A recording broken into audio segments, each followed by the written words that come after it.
જેઠ સુદ 11 એટલે કે નિર્જળા એકાદશીની રાજ્યભરની અંદર હિન્દુ સમુદાય દ્વારા ઉજવણી કરાય છે। ત્યારે યાત્રાધામ ડાકોરની અંદર પણ નિર્જળા જે 11 છે તેની ઉજવણી કરવામાં આવી।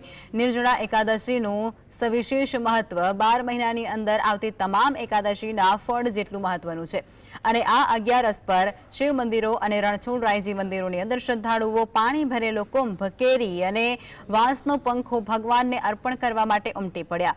આ સાથે ભગવાનને જેવા ફળ ધરવામાં પણ આવ્યા હતા ત્યારે ભગવાન તેવા ફળ આપે તેવી ભક્તો આશા વ્યક્ત કરતા જોવા મળ્યા।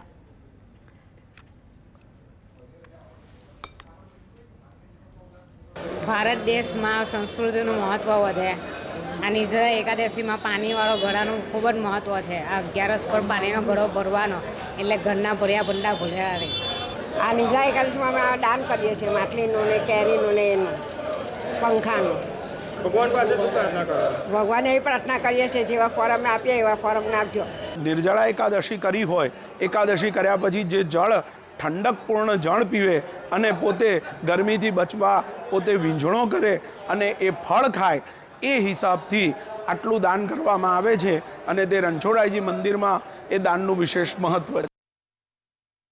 આ 11 એવી છે, નિર્જળા 11 ને ભીમ 11 કે તમને 24/24 11નું ફળ આ એક 11 કરવાથી મળે છે।